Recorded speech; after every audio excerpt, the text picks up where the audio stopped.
ప్రేక్షకులకు నమస్కారం. ఆయుష్మాన్ భవ 2.0 కార్యక్రమానికి స్వాగతం. ప్రకృతి మనకు ఇచ్చిన వరం ఆరోగ్యం. దానిని కాపాడే మార్గం భారతీయ మహర్షులు అందించిన వైద్య విధానం ఆయుర్వేదం. మన శరీరాన్ని మాత్రమే కాకుండా మనస్సును, ఆత్మను సైతం సమతుల్యంగా ఉంచే శాస్త్రమే ఆయుర్వేదం. సహజత్వం, సమన్వయం, శాంతి ఇవి ఆయుర్వేదం యొక్క హృదయం. గతంలో ఒక దశాబ్దం కిందట మన ఛానల్లో ఆయుష్మాన్ భవ 1.0 కార్యక్రమం ద్వారా సుపరిచితులు. ఆయుర్వేద వైద్య విధానంలో 30 సంవత్సరాల విశిష్టమైన అనుభవం కలిగిన వైద్య నిపుణులు, 14 తరాల వైద్య వారసులు, వైద్యరత్న డాక్టర్ ప్రముఖ ఆయుర్వేద వైద్య నిపుణులు డాక్టర్ బుక్కా మహేష్ బాబు గారి ద్వారా తిరిగి మరెన్నో విషయాలు, అలాగే ఆయుర్వేద చికిత్సా విధానంలో అనేక శారీరక, మానసిక రుగ్మతలకు ఎలాంటి వైద్య చికిత్సలు ఉన్నాయో, అనాదిగా వస్తున్న ఈ ఔషధ వనశాస్త్రం మనకు ఎలా మార్గదర్శకం అవుతుందో తెలుసుకుందాం. 2013 ప్రాంతంలో దసరా పండుగ రోజు అతిరథ మహారథుల మధ్య ఆయుర్వేద వైద్యం గురించి సివిఆర్ ఓం ఛానలు ప్రపంచానికి ఒక సరికొత్త విషయాన్ని, సనాతన ధర్మంలో ఉండేటటువంటి వైద్యాన్ని, భారతీయ వైద్యాన్ని ప్రధానంగా పరిచయం చేసిన ఘనత సివిఆర్కే దక్కుతుంది. ఆ రోజు మొదలెట్టినటువంటి ఆయుర్వేద వైద్యం పైన ఏదైతే క్రియేట్ చేయాలని సివిఆర్ ఓం ఛానల్ అనుకుందో, అది నిజంగా చెప్పాలంటే అదొక చరిత్ర, అదొక వైభవం, అదొక సంస్కృతి, అదొక ఆధ్యాత్మిక విచారణ, అదొక రకమైన సనాతన ధర్మానికి నిలువెత్తు ఎలుగెత్తి చాటినటువంటి ఘనత సివిఆర్కి దక్కుతుంది. మళ్ళీ ఆ ఛానల్లో భాగంగా ఈరోజు దసరా పండుగ రోజు ఒక దశాబ్దం, ఒక పుష్కర కాలం తర్వాత ఆయుర్వేద వైద్యం గురించి మళ్ళీ ఆ సనాతన భారతీయ వైద్యాన్ని ప్రచారం చేయాలన్న కంకణం కట్టుకున్న సివిఆర్ ఛానల్ వారికి మరి కృతజ్ఞత తెలియజేసుకుంటూ, ఆ రోజు మాట్లాడినటువంటి దానికి అది ఆ రోజు 1.0 అనుకుంటే ఇది ఈరోజు 2.0, అంటే ఈరోజు అది ఆయుష్మాన్ భవ 2.0 కిందికి టర్న్ అయ్యింది, మార్పు చెందింది. దశాబ్ద కాలంలో ఎన్నో ఎత్తుపల్లాలు వైద్యంలో జరిగాయి, ఎన్నో కొత్త కొత్త పోకడలు వచ్చాయి, ఎన్నో రకాలైనటువంటి వైవిధ్యభరితమైనటువంటి వైద్య విధానాలు సంతరించుకున్నాయి. ఈ మధ్యకాలంలో కోవిడ్ చూసాం. కోవిడ్లో భారతీయ వైద్యం, సనాతన వైద్యం అనేటటువంటిది చెలరేగి ఖండాంతరాలు దాటింది, ప్రజల యొక్క మనలను చూరగొంది. ఈరోజు సోషల్ మీడియా ప్లాట్ఫామ్లో ప్రతి వాడు ఏదో మొక్క గురించో, మూలిక గురించో, ఒక విషయం గురించో పుంకానుపుంకలుగా వేలాది మంది మాట్లాడే స్థాయికి వచ్చి ప్రజలు ఆ నోట ఈ నోట ఆయుర్వేద వైద్యం గురించి లక్షలాది మంది చూసేటటువంటి స్థాయికి నిజంగా ఎదగడం అంటే ఆ రోజు సివిఆర్లో మొదలెట్టినటువంటి విత్తనమే ఈరోజు ఇంతలా దశ దిశల వ్యాప్తి చెందించింది.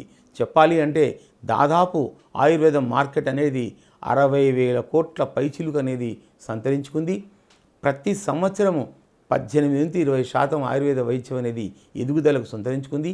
ఇది ఈ రకమైనటువంటి మార్పు అనేటటువంటిది కోవిడ్ తర్వాత చాలా ఊహించనంత రీతిలో, అసలు ఎవరు ఎక్స్పెక్ట్ చేయని రీతిలో ఈ ఆయుర్వేద వైద్యం అనేది ప్రజలకు చేరువకు సొంతం చేసుకుంది. కేంద్ర ప్రభుత్వం వారు కూడా ఈ విషయంలో ఒక మినిస్టర్ను ప్రత్యేకంగా, ఆయుష్కు ఒక మినిస్టర్ను పెట్టి ఒక ఆయుర్వేద వైద్యాన్ని దశ దిశలా విస్తరింపజేస్తూ ఉంది. రాష్ట్ర ప్రభుత్వాలు కోట్లాది రూపాయలు ధనాన్ని ఇస్తూ డిస్పెన్సరీస్లలో ఆయుర్వేద వైద్యానికి సంబంధించినటువంటి మందులు అవన్నీ కూడా అందుబాటులోకి తీసుకొచ్చే కార్యక్రమం చేస్తూ ఉంది. డిస్ట్రిక్ట్ హెడ్ క్వార్టర్స్లలో కూడా 25 బెడ్ల ఆయుర్వేద హాస్పిటల్స్ కూడా పెడతా ఉంది. కేంద్ర ప్రభుత్వం వాళ్ళు ఈ విషయంలో నిశ్చితమైనటువంటి పరిశీలన తీసుకుంటున్నారు. ఎందుకంటే ఎంత ఆధునిక వైద్యం అయినప్పటికీ కూడా ప్రజలకు పూర్తి స్థాయిలో వైద్యాన్ని అందివ్వలేకపోతుంది. ఎందుకంటే ప్రధానంగా లైఫ్ స్టైల్ డిసీజెస్ అనేటటువంటివి బాగా పెరిగాయి. అందులో ప్రధానంగా మధుమేహం కానివ్వండి, వెన్నునొప్పి సమస్యలు కానివ్వండి, కీళ్ళ నొప్పి సమస్యలు కానివ్వండి, కీళ్ళు అరుగుదల కానివ్వండి, కీళ్ళవాతం జబ్బులు కానివ్వండి, లివర్ జబ్బులు కానివ్వండి, యానోరెక్టల్ డిజార్డర్స్ కానివ్వండి, గుండె జబ్బులు కానివ్వండి, జీర్ణకోశ సంబంధితమైనటువంటి వ్యాధులు కానివ్వండి, ఒబేసిటీ కానివ్వండి, థైరాయిడ్ కానివ్వండి, ఇలాగ హైపర్ టెన్షన్ కానివ్వండి, ప్రపంచవ్యాప్తంగా రకరకాలుగా ఈ జీవన శైలితో కూడినటువంటి వ్యాధులు అనేటటువంటిది ప్రజల ప్రాణాలను హరించి వేస్తూ ఉన్నాయి. ఈ దిశలో కేంద్ర ప్రభుత్వం వారు నేషనల్ రూరల్ హెల్త్ మిషన్ అని స్టార్ట్ చేసింది. రాష్ట్ర ప్రభుత్వాలు కూడా ఈ విషయంలో చాలా గణనీయమైనటువంటి శ్రద్ధ చూపించే దిశలో ఉన్నట్టుగా మనకు తెలుస్తూ ఉంది. కాబట్టి ఇలాంటి వాటిపైన ప్రభుత్వం కూడా ఇంత శ్రద్ధ తీసుకున్నప్పుడు మన సివిఆర్ వాళ్ళు ముఖ్యంగా మళ్ళీ ఇలాంటి ఉద్యమాన్ని ప్రజల మధ్యలోకి తీసుకురావాలని కోరుకోవడం వల్ల నేను ఈ ప్రోగ్రాం చేయడం జరుగుతూ ఉంది. అయితే ఇక్కడ ప్రధానంగా ఏంటంటే మనకు చాలా అప్పట్లో నేను సివిఆర్ హోమ్లో ప్రోగ్రాం చేసినప్పుడు కానీ అంటే 2013 దసరా పండుగ రోజున మొదలైంది ఆ రోజు. అలాగే సివిఆర్ హెల్త్ ఛానల్లో కూడా మాట్లాడాను. సో ఈ రెండు కూడా ప్రపంచవ్యాప్తంగా ఒక ఉర్రూతలూగించినట్టుగా ఆయుర్వేద వైద్యాన్ని జనం మధ్యలోకి శరవేగంగా తీసుకుపోయింది. అది ఒక ప్రభంజనంలాగా విస్తరించింది. ఇలా విస్తరించినటువంటి ఆయుర్వేద వైద్యం అనేటటువంటిది క్రమేపీ ఏమిటంటే ప్రజల యొక్క హృదయాలను చేరుకుంది. ప్రజలు ఎన్నో విషయాల పట్ల అవగాహన తెచ్చుకున్నారు. అయితే దురదృష్టవశాత్తున ఏంటంటే జరిగింది, కోవిడ్ టైంలో సోషల్ మీడియా వాట్సాప్ గ్రూప్స్ రావడం వల్ల సోషల్ మీడియా బాగా చెలరైపోయింది. ప్రతి వాడు ఏమిటో పొలవమనుకుంటూ ఆయుర్వేద వైద్యం అంటే తనకే తెలిసినట్టుగా ఒట్టెట్టుకొని ఏమిటేమిటో మాట్లాడుతూ సో అదంతా కూడా ఎలా చేసేసారంటే ప్రజలకు అవగాహన లేని వాళ్ళు ఆయుర్వేదం పట్ల మాట్లాడడం వల్ల ప్రజలు ఒక రకంగా ఎక్కడ ఎలాంటి ఆయుర్వేదం వాడుకోవాలి, అసలు ఆయుర్వేదం అంటే ఇంతేనా, ఆయుర్వేదం ఇంతకు మించి లేదా అనే విషయం పట్ల విపరీతమైనటువంటి ఏమిటంటే కన్ఫ్యూజన్ అనేది క్రియేట్ అయిపోయింది. అది దురదృష్టకరమైన విషయం. అంటే ఎన్నో విషయాలు తెలియజేస్తూ ఉన్నారు, కానీ వాళ్ళ యొక్క నిష్ణాతత లేకపోవడం వల్ల ఒక కన్ఫ్యూజన్ లేదు. పైగా నిన్న మొన్నటి దాకా ఆయుర్వేద వైద్యం అంటే అలా ఉంటుంది ఇలా ఉంటుంది గచ్చక్ పిచ్చక్ వైద్యాలు అలా ఇలా మాట్లాడేటటువంటి ఇంగ్లీష్ వైద్యులు సైతం పెద్ద పెద్ద వాళ్ళు మామూలు మనుషులు అంటే నేనేమో ఎవరెవరో మాట్లాడుతూ ఉన్నారు. సిఎల్ వెంకట్రావు గారు మాట్లాడుతున్నారు, మోహన్ వంశీ గారు మాట్లాడుతున్నారు, తర్వాత కాంటినెంటల్ హాస్పిటల్ రెడ్డి గారు మాట్లాడుతున్నారు, ఏజిఎం అంటే గ్యాస్ట్రోఎంట్రాలజీ నాగేశ్వర రెడ్డి గారు మాట్లాడుతున్నారు. అసలు వీళ్ళందరూ నిన్న మొన్నటి దాకా ఒక ఆయన అంటాడు కారం వేసుకొని తినొచ్చు అంటాడు, నిన్న మొన్న దాకా కారం తినొద్దని వాళ్ళే చెప్పారు. నెయ్యి తినొచ్చు అని ఒక ఆయన చెప్తాడు, నిన్నటి దాకా నెయ్యి తింటే కొలెస్ట్రాల్ పెరిగిద్దని వాళ్ళే చెప్పారు. అంటే ఇది ఎట్లుందంటే మీ పేస్ట్లో బొగ్గు ఉందా, అమ్మో వద్దు, మీకు పేస్ట్లో పప్పు ఉందా, అమ్మో వద్దు అన్నవాళ్ళే ఈరోజు పప్పు ఉందా, బొగ్గు ఉందా, ఉప్పు ఉందా, పప్పు ఉందా ఇంకిన్ని మాట్లాడుతున్నారు. అంటే ఏంటి, ఇది ఒక రకంగా తప్పుదోవ పట్టించేటటువంటి మార్కెటింగ్ మాటలని అనుకోవచ్చు కదా. ప్రజలు నిన్నటి దాకా అది వైద్యం అనుకున్నారు, ఇప్పుడు ఏమంటున్నారు వాళ్ళు మాట్లాడుతున్నారు. వాళ్ళకంతా ఏదో కన్ఫ్యూజన్గా ఉంది. అదేంట్రా బాబు నిన్న మొన్నటి దాకా తిట్టిపోసినటువంటి ఇంగ్లీష్ డాక్టర్ ఆయుర్వేదం మాట్లాడుతున్న వెచ్చాలు. మరి ఇవన్నీ కూడా ఆయుర్వేద వైద్యంలో ఉన్నాయి కదా.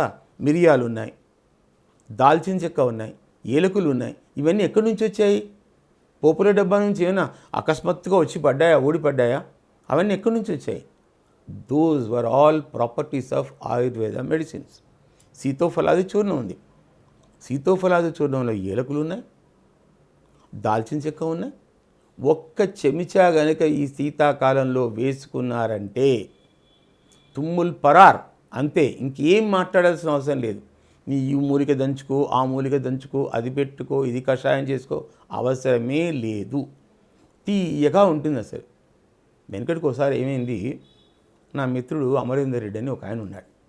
వాళ్ళ పిల్లవాడిని పీడియాట్రిషియన్ చూశాడు. చిన్న పిల్లవాడు, 6 నెలల పిల్లవాడు పాపం. లేదమ్మా వీడికి జలుబు తగ్గదు, లంగ్స్లో బాగా అలర్జీ వచ్చేసింది, చాలా కష్టం, వీడికి బయోలాజికల్స్ ఇవ్వాలి, ఇంజక్షన్స్ ఇవ్వాలి, అవి కూడా ఇస్తే ఏమవుతుందో చెప్పలేను అన్నాడు. పాపం వాడికి ముక్కులు బట్టేసేసి లంగ్స్లో ఎప్పుడు ఇన్ఫెక్షన్ ఉండి యాంటీబయాటిక్స్ వాడేవారు. అప్పట్లో నా హాస్పిటల్ గోల్కొండ చౌరస్తాలో ఉండేది. ఎన్టీ రామారావు గారు తర్వాత కాకర్ల సుబ్బారావు గారు ఇనాగ్రేట్ చేస్తారు నా హాస్పిటల్. అందులో మనకు ఒక అలోపతిక్ వైద్యులు కూడా వచ్చేవాళ్ళు, కొంతమంది ప్రాక్టీస్ చేసుకునేవాళ్ళు. ఆయన ఒక ఫేమస్ పీడియాట్రిషియన్ గాంధీలో పనిచేసేవారు, అమరేష్ గారు అని ఆయన చూస్తూ ఉండేవాడు. చూస్తూ ఉన్నప్పుడు ఇంకా ఇది తగ్గదు, ఇది అవ్వదు, చూడాలి, 1 సంవత్సరం పడుతుంది అన్నారు. ఆయన మిత్రుడు నా దగ్గరికి వచ్చి, మహేష్ బాబు గారు ఇది ఏదో తగ్గేటట్టు లేదు, చిన్నపిల్లవాడు ఏమైపోతాడో తెలియదు, ఒకసారి మీరు చూడాలి అన్నారు. ఆయన కోసము నేను మూలికలు, ప్రశస్తమైన మూలికలు మార్కెట్కి వెళ్ళి తెచ్చి చేసి సీతోఫలాది చూర్ణాన్ని తయారు చేసి, మీరు నమ్ముతారో నమ్మరు, 1 సంవత్సర కాలం పాటు ఇచ్చాను. ఒక తైలం, లంగ్స్ అనేటటువంటి వేగంగా పనిచేయడానికి ఒక తైలం చేశాం. తైలం చేసి వాడికి అంతా కూడా వీపు వెనుక భాగంలో, మనం ఇప్పుడు విక్స్ పేపర్ రాసినప్పుడు తల్లి లాంటి ప్రేమతో ఎలా ఆయాసం తగ్గుతుందని మనం యాడ్ చూస్తాం కదా, ఆ మాదిరిగా వెనక ముందు రాశారు. అలా రాస్తూ వాడారు. 1 సంవత్సరం కాలం వాడిన తర్వాత ఒక్క తుమ్ము వస్తే ఒట్టు, వాడికి ఎమర్జెన్సీలో ఆయాసం అనేటటువంటి తగ్గిపోయింది. రెగ్యులర్గా మందు వాడడం వల్ల అసలు అలర్జీయే లేదు. ఓ 22 ఏళ్ళ తర్వాత ఆ పిల్లవాడి పెళ్ళికి కూడా వెళ్ళాను, అద్భుతంగా ఉన్నాడు. సో ఆయుర్వేదం ఏంటంటే ఉపశమనం ఇవ్వమని మీరంతా అనుకుంటారు, ఉపశమనం ఇచ్చింది, చికిత్స ఇచ్చింది. ఇట్లా ఎన్నో సంవత్సరాలు పరిశీలన చేసిన తర్వాత ఆయుర్వేద ఔషధాలు పనిచేస్తున్నాయి అని నేను ఎప్పటి నుంచో చెప్తూనే ఉన్నాను. సో ఇట్లా తగ్గుతున్నటువంటి ఆయుర్వేద వైద్యాన్ని ఎవడంటే వాడు ఎక్కడ చదివాడో తెలియదు, ప్రతివాడు బొట్టెట్టుకుంటాడు, హాయ్ ఫ్రెండ్స్ అంటాడు. మీరు నాతో పాటు వచ్చేస్తే నేను మీకు అద్భుతమైన మూలిక చూపిస్తాను friends, you just walk along with me my friends. అలా బొట్టెట్టుకున్న ఆయన కొడుతూ ఉంటాడు, కెమెరా అలా డుమ్మని పోతూ ఉంటుంది, అంతే అలా వెళ్ళిపోతూ ఉంటాడు అన్నట్లు. ఆయన ఏమిటో కనిపెట్టినట్టు చెప్తూ ఉంటాడు. ఈ మొక్క ఎలా పనిచేస్తుందో తెలుసా అంటాడు, ఆయన్నే చెప్తాడు. మెడికల్ తిరిగిపోతూ ఉంటారు. వాళ్ళు ఏ హార్డ్వేర్ యూనివర్సిటీలో తెలుగు చదువుకున్నారో కానీ వాము అసలు తెలుగులో కూరలు వండేస్తారు, రకరకాల కూరలు వాము అన్నీ వండేస్తారు. అంత చివరికి చెప్తాడు, ఇగో ఈ వావిలాకుని తీసుకుని చక్కగా కషాయం కాచుకొని అలా 4 గుక్కలు తాగారంటే తగ్గిపోతుంది అని టపీమని సమాధానం చివరి చెప్తాడు. అంతవరకు మనం ఏమిటో జరిగిపోతుంది, అయ్యో ఏమిటో చూపించేసాడు, వెళ్ళిపోతూ ఉంటారు. మరి మా లాంటి వాళ్ళని చెప్పిన దానికి ఎంత పెద్ద అనుభవం చెప్తున్నాం. ఒరే నాయన, సీతోఫలా చూర్ణాన్ని తయారు చేసుకొని వాడుకుంటే తగ్గుతుంది అని. మరి సీతోఫలాది చూర్ణంలో ఏమేమి ఉన్నాయి? దాల్చిన చెక్క ఉన్నాయి, ఏలకులు ఉన్నాయి, మరి ఇవన్నీ మిరియాలు ఉన్నాయి. మరి మిరియాల కోసం ఇంగ్లీష్ వాళ్ళు డబ్బులు ఇచ్చి బంగారం ఇచ్చి కొనుక్కొని పోయారు. మన దేశంలో అలాంటి పండుతాయి. అవన్నీ ఆయుర్వేద వనమూలికలే. మనకు అబెండెంట్గా దొరుకుతున్న దాని విలువ తెలియదు. మరి ఇంగ్లీష్ డాక్టర్ ఎవరు చెప్పడానికి వాటి గురించి? మేము కదా చెప్పాల్సింది, మీరు మా మాట కదా వినాల్సింది. కొన్ని వేల సంవత్సరాల నుంచి ఎవరున్నారు ఈ దేశంలో? మేమే కదా ఉన్నది, మేము చెప్పింది కదా మీరు వినాలి. ఎవరు చెప్పిందంటే వాళ్ళు చెప్తే వింటారా మీరు? ప్రతివాడు మాట్లాడేవాడే. అట్లా మాట్లాడితే ఏం జరుగుతుందో తెలుసా? ఈ మధ్య ఒక ప్రముఖ దినపత్రికలో రాశారు. ఏమని రాశారు? అయ్యా బాబు, మీరు సోషల్ మీడియా ప్లాట్ఫామ్లో చెప్పినవన్నీ ఇష్టం ఉన్నట్టుగా విన్నారనుకోండి, ఏం జరుగుతుందో తెలుసా? ఏమైనా జరగవచ్చు, ఎంత ప్రమాదంలో అయినా పడిపోవచ్చు అని హెడ్లైన్స్లో రాశారు ఈనాడు దినపత్రిక. మీకు తెలుసు అనుకుంటాను. సో ఇట్లాగా మీరు ప్రతి గన్నే చెప్పింది, ప్రతి పెద్ద మనిషి చెప్పింది, బొట్టెట్టుకున్నవాడు ప్రతి ఒక్కడు ఆచార్య గారు కాదు. నేను సంస్కృతం చదువుకున్నా, మీమాంసం చదువుకున్నా, ఆయుర్వేదం చదువుకున్నా, ఎండీ చేశాను. 30 సంవత్సరాల సుదీర్ఘమైనటువంటి అనుభవం ఉంది. 10 సంవత్సరాల కింద మహేష్ బాబుని మళ్ళీ పట్టుకొచ్చారు సివిఆర్ వాళ్ళు. దాని అర్థం ఏంటి? అర్థమైందా? సో ఘనాపాటి అంటే ఇలా ఉంటారు. ఆయుర్వేదం కూడా ఒక విభిన్నమైనటువంటి శాస్త్రీయ దృక్పథం కలిగినటువంటి సైన్స్. మనం ఏంటో సైన్స్ అంటే ఇంగ్లీష్ వాళ్ళే కనిపెట్టారని, ఇంగ్లీష్ వాళ్ళే అన్నీ చేశారని. మరి ఇంగ్లీష్ వాళ్ళే అన్నీ చేయలేదు, మరి ప్రపంచంలో నుంచి బోల్డ్ అనే విషయాలు నేర్చుకున్నారు. ప్రపంచ చరిత్రలో అందరూ సైన్స్ చెప్పారు. ఈజిప్షియన్స్ చెప్పారు, అసీరియన్స్ చెప్పారు, బాబిలోన్స్ చెప్పారు, ఇండియన్స్ చెప్పారు, గ్రీకులు చెప్పారు, రోమన్స్ చెప్పారు, మళ్ళీ భారతీయులు చెప్పారు, చైనీస్ చెప్పారు. సో ఈరోజు యూరోపియన్స్ చెప్పారు. ఒక ఇంగ్లీష్ వాళ్ళే కట్టకట్టుకొని సైన్స్ గురించి ఏం మాట్లాడలేదు. శాస్త్రవేత్తలు తీసుకోండి, ఏదో జెకోస్లోవేకియా నుంచి ఒకడు వచ్చాడు, ఇటలీ నుంచి ఒకడు వచ్చాడు, డెన్మార్క్ నుంచి ఒకడు వచ్చాడు, రష్యా నుంచి ఒకడు వచ్చాడు, పోలాండ్ నుంచి ఒకడు వచ్చాడు, జర్మనీ నుంచి ఒకడు వచ్చాడు, ఫ్రాన్స్ నుంచి ఒకడు వచ్చారు. ఏం గట్టకట్టుకొని అందరూ బ్రిటన్లో నుంచి ఏం పుట్టలేదు. మనం ఏమిటో ఆ బ్రిటన్ నాగరికతను చూసి ఓహో అని మనం పులికించిపోతూ ఉంటాం. అట్లా ఏం లేదు. మనం కొంచెం చరిత్ర బ్రిటిష్ వాళ్ళ కోణం నుంచి చూసాం కాబట్టి మనకు అట్లా అనిపిస్తుంది. ఈరోజు మన చరిత్ర పుస్తకాలు, మనం పిల్లలు చదివే పుస్తకాలతో సహా మారిపోయాయి. 16 సార్లు 17వ సారి మహమ్మద్ ఘోరీ గెలిచాడు. మనం అంతా చదువుకున్నాం. మరి 16 సార్లు ఎవరు గెలిచారు? ఢిల్లీని పరిపాలించేటటువంటి వాడు గెలిచాడు కదా, రాజు. పృథ్వీరాజ్ చౌహాన్ గెలిచారు, 16 సార్లు గెలిచారు. సరే 17వ సారి పోవచ్చు. ఒక ఆటలో 10 సార్లు వాడు గెలుస్తారు, 2 సార్లు వీడు గెలుస్తారు. ఒక్కసారి గెలిచినంత మాత్రాన ఆయనను హీరో అని రాసుకున్నాను నిన్నటి దాకా. ఇప్పుడు 16 సార్లు ఓడగొట్టిన వాడు హీరో కింద రాస్తారు పుస్తకాల్లో. ఇప్పుడు చదవండి. అప్పుడు ఆయుర్వేదం లేదా? యుద్ధాలు చేయలేదా? కాళ్ళు తెగిన క్షత్రగాత్రులు లేరా? వాళ్ళకి సర్జరీలు జరగలేదా? అప్పుడెక్కడి నుంచి వచ్చారు? ఏ బ్రిటిష్ వాడు వచ్చి వైద్యం చేశాడు? అశోకుని కాలం నాటికి వైద్యశాలలు ఉన్నాయి దేశవ్యాప్తంగా. మనం చరిత్ర తెలుసుకోకుండా, కనీసం మినిమం అవగాహన తెలియకుండా ఇష్టం ఉన్నట్లు ఆయుర్వేదం గురించి మాట్లాడతాం. ఇంకా ఆపండి. అది ఎంత ఆపితే అంత మంచిది మనకి. ఎందుకంటే మన లోపాలు కూడా బయటపడతాయి ఎక్కువ మాట్లాడితే. అర్థమవుతుందా? బాగా నేను కూడా స్టడీ చేశాను. నేను కూడా ఏం మామూలుగా రాలేదు ఇక్కడికి. Electronic media, print media, radio, రకరకాలు. అసలు నేను చూడని ఎలక్ట్రానిక్ మీడియా లేదు. సివిఆర్ వాళ్ళు ఇప్పుడు మళ్ళీ ఆయుర్వేద వైద్యాన్ని అప్లిఫ్ట్ చేయడానికి మళ్ళీ వస్తున్నారు. అర్థమైందా? ప్రేక్షకులు ఏమిటో అనుకుంటున్నారు. ఏదో 4 మూలికెళ్తే హాయ్ ఫ్రెండ్స్, ఏ బుజ్జమ్మ కూడా మాట్లాడుతుంది, ఆమె కూడా వైద్యాలు చేసేస్తారు. ఆ బుజ్జమ్మ ఎవరో, ఎక్కడ చదువుకుందో, ఏమిటో మనకు తెలియదు. ఏదో బామ్మగారు అంటే పలానా కడుపు నొప్పి వచ్చింది, కాలు నొప్పి వచ్చింది, ఆ వాము తెచ్చుకున్నా, అది తెచ్చుకున్నా అంటే సరే అనుభవంతో చెప్పారు అనుకుందాం. ఎవడికి అనుభవం లేదు. ఎవడో అడవిలోకి వెళ్ళిపోతాడు, ఓ బొక్క పట్టుకుంటాడు, ఇది తాయెత్తులో పెట్టుకుంటే ఇలా జరిగిపోతుంది అంటాడు. ఇదేమో మర్లు మందు అంటాడు. బాబు ఇది వేసేస్తే ఇంక అంటే ఎవరంటే వాళ్ళు వెంట వచ్చేస్తారట. ఇట్లాంటివన్నీ లక్షల మంది చూస్తారు. మరి రోగం వచ్చినప్పుడు మాత్రం కుయ్యో మర్రో అనుకుంటూ నెత్తి మీద గుడ్డేసుకొని ఓడిపోయాను అనుకుంటూ వచ్చేస్తారు. పొలవమనుకుంటూ మెడ నొప్పి దగ్గర నుంచి కాలు నొప్పి, కీళ్ళ నొప్పి, కడుపు నొప్పి, లివర్ నొప్పి, మోషన్ రాలేదు, రాత్రి నిద్ర పట్టట్లేదు, ఎన్ని డాక్టర్లు జరిగితే గంటలు మాట్లాడతారు. మరి అవన్నీ ఎవరు చెప్పాలి? ఆ బుజ్జమ్మ దగ్గరికి వెళ్ళి చెప్పుకోవచ్చు కదా. హాయ్ ఫ్రెండ్స్ అని చెప్పుకునే బ్యాచ్కి వెళ్ళొచ్చు కదా. బొట్టెట్టుకునేవాడు అడవిలోకి తీసుకెళ్తాడు కదా, తపస్సు చేయిస్తాడు, నిమ్మకాయ కోసేస్తాడు, తగ్గిపోతుంది కదా, ఆడికి వెళ్ళొచ్చు కదా. మరి లక్షల మంది ఎందుకు చూస్తున్నారు అక్కడ? మంచి పనికి వచ్చే విషయాలు ఎందుకు చూడట్లేదు? 2.5 years నుంచి నేను అబ్జర్వ్ చేస్తున్నా, సోషల్ మీడియా ప్లాట్ఫామ్ అనేది వెర్రి తలలు వేస్తుంది. అందుకే సివిఆర్ మళ్ళీ వచ్చింది. ఆయుర్వేద వైద్యాన్ని లబ్ధప్రతిష్ఠులైన వాళ్ళ చేత మాట్లాడించాలని కంకణం కట్టుకొని మళ్ళీ వచ్చింది. అదొక లెగసీ, అదొక వైభవం. రవి హస్తమించిన బ్రిటిష్ సామ్రాజ్యంలాగా ఆయుర్వేద వైద్యాన్ని తెలుగు నాట ప్రపంచవ్యాప్తంగా పాపులరైజ్ చేసిన ఘనత సివిఆర్కే దక్కుతుంది. ఎంతోమంది వచ్చారు, వాళ్ళని ఎవ్వరూ పట్టించుకోలేదు. ఒక ఆయన చెప్తాడు, ఇదిగో అన్నీ తీసుకోండి, అంతా తీసుకోండి, నోట్లో వేసుకోండి, అయిపోతుంది అంతే. ఏమిటి అయిపోతుందో ఆయనకే తెలియాలి, 4 లక్షల మంది చూసిన వాళ్ళకే తెలియాలి. సో కాబట్టి ప్రేక్షకులారా, నేను ఇలా మిమ్మల్ని అవమానించట్లేదు. సోషల్ మీడియా ప్లాట్ఫామ్ అనేది చాలా ప్రజలను ప్రభావితం చేసే వాటిల్లో నేను గౌరవిస్తాను, నేను చూస్తాను, నేను ఉన్నాను సోషల్ మీడియా ప్లాట్ఫామ్లో. సంజీవిని అని నా టీవీ ఛానల్ కూడా ఉంది. నేను ఎన్నో విషయాలు మాట్లాడుతున్నాను.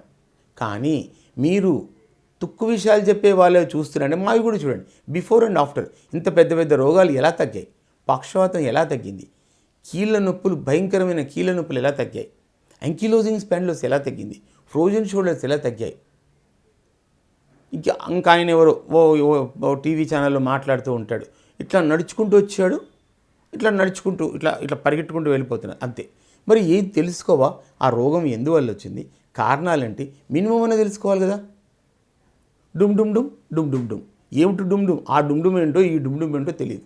6 సంవత్సరాల నుంచి పెద్ద వాయిస్తో 6 సంవత్సరాల నుంచి బాధపడుతున్న సోరియాసిస్ డుమ్మని తగ్గింది. డుమ్మని ఎట్లా తగ్గుతుంది?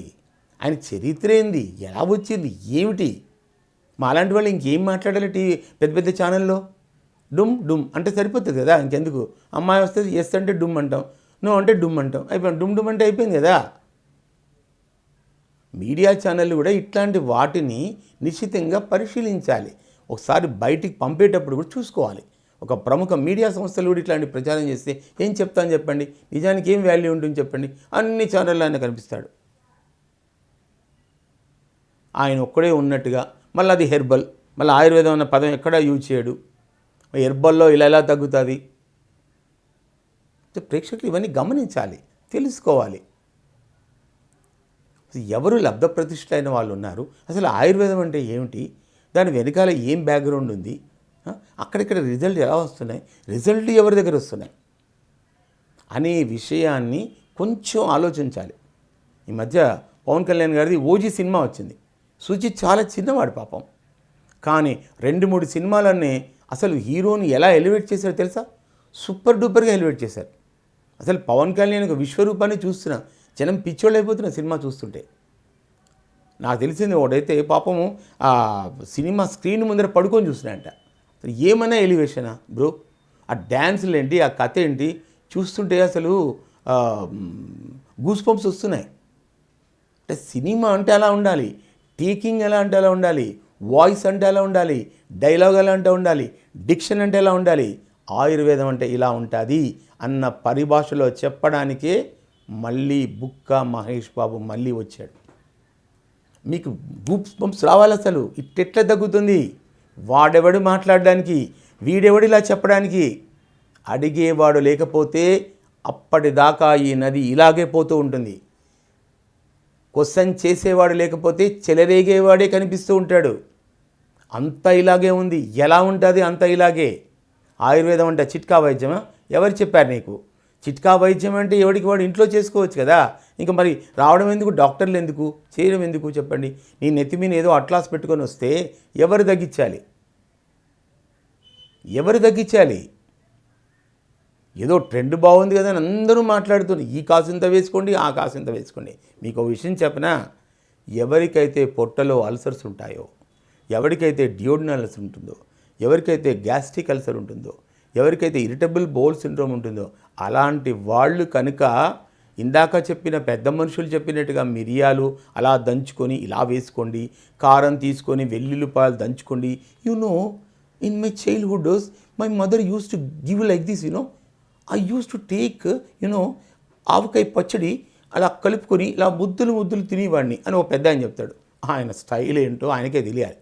కారం అన్నం తినమని చెప్తాడు పెద్ద ఆయన.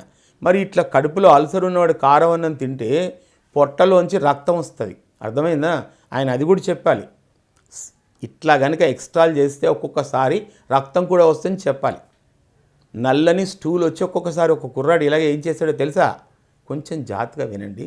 నేను కావాలని ఆయన మీద ఏదో మాట్లాడట్లేదు సుమా. కుర్రాడు వరంగల్ నుంచి వచ్చాడు, మంచి క్యాష్ పార్టీ కుర్రాడు, పెళ్ళి చేసుకున్నాడు. కానీ పిల్లాడు మాత్రం డల్ అయిపోయాడు పెళ్లి చేసుకుంటే. ఏం జరిగింది అని మీకు డౌట్ వస్తుంది. ఏంటంటే కుర్రాడికి చాలా విపరీతమైనటువంటి కోరికలు ఉన్నాయి. ఏమిటి ఆ కోరికలు అంటే, అలా ముక్కు పుట్టాలు ఎగురుస్తూ ఉంటారు రోడ్డు మీద పోతూ ఉంటే. ఆయనకు నూడిల్స్, చికెన్ నూడిల్స్, సాస్ అవి ఇవి కలుపుకొని, తర్వాత మంచూరియాలు ఇట్లాంటివి అంటే చాలా ఇష్టం అన్నట్టు.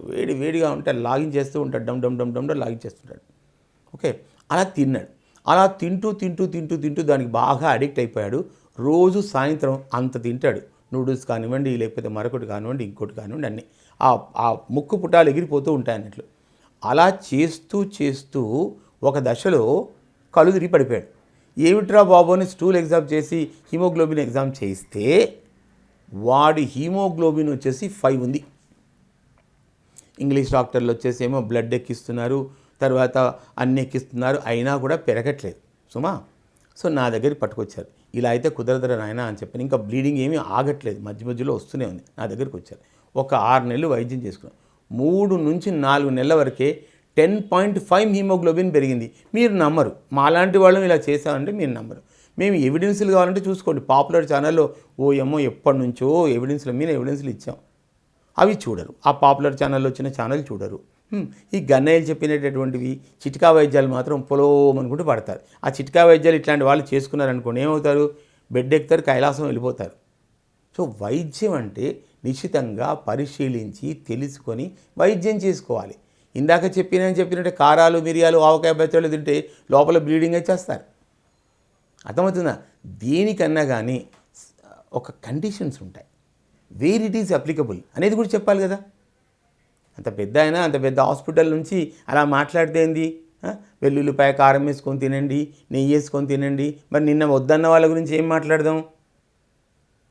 1980 ప్రాంతంలో గాంధీ హాస్పిటల్లో జజనాష్టమీలు చేసేవాళ్ళు అల్సర్స్ వచ్చేసి. మరి ఆయన కొన్ని వేలకు వేలు చేసేవారు ఏకాచారి గారని. వేలకు వేలు డుమ్ డుమ్ డుమ్ డుమ్ అలా చేసేస్తూ పోతూ రోజు జజనాష్టమిలే అయ్యేవి అన్నట్లు. మరి ఆ రోజులలో అల్సర్స్ ఎందుకు వచ్చాయి? ఆ రోజులలో అల్సర్స్ ఎందుకు వచ్చాయి? పెద్ద పెద్ద వైద్యులందరూ కూడా అలా సర్జరీలు చేశారు. మరి ఆ రోజుల్లో ఏమన్నారు? అయ్యో కారాలు తినొద్దు అన్న. ఇప్పుడు ఈయన పని కొట్టుకొని కారం తినమని చెప్తాడు. సో ఎట్లా చెప్పాలంటే, అరే బాబు ఇలా కాదు, పూర్వం రోజుల్లో కారం తినే విధానం ఇది. ఎలాగంటే బాబు మంచి శ్రేష్టమైనటువంటి మిరపకాయలు తెచ్చి బాగా ఎండించి వాటన్నిటిని కూడా నెయ్యి వేసి బాగా వేయించుకోవాలి. ధనియాలు వేయాలి, కొంచెం జీలకర్ర వేయాలి, కొంచెం ఇంగువ వేయాలి, కొన్ని వెల్లుల్లిపాయలు వేసుకోవాలి, తర్వాత తగినటువంటి ఎండు కొబ్బరి వేసుకోవాలి. వాటన్నిటిని బాగా వేయించేసుకొని పొడి కొట్టుకొని కొంచెం గల్లుప్పు వేసుకొని పొడి కొట్టుకొని ఒక కుండలో కానీ ఒక గాజు సీసాలో కానీ గాలి దూరని దాంట్లో పెట్టుకొని భద్రపరుచుకునే వాళ్ళు పూర్వం. అప్పుడు ఏమవుతుంది?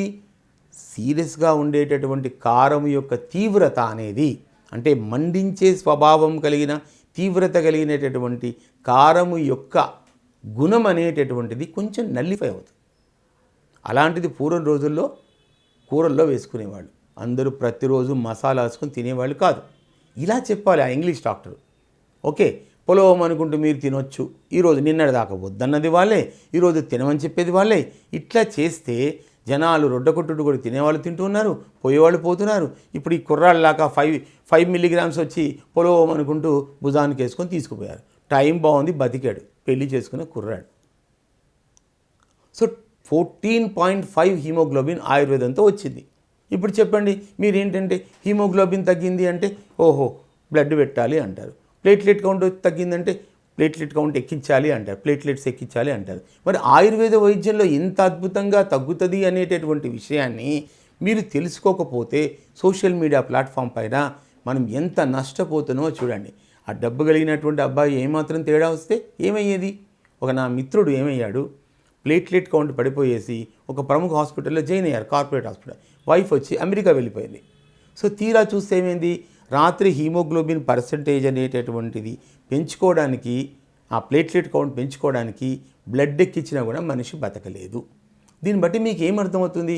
ఒక్క ఆధునిక వైద్యమే ఈ రోజున్న సమస్యలకు పరిష్కారం కాదు అన్న విషయం మీకు తేటతెల్లం అవుతుంది.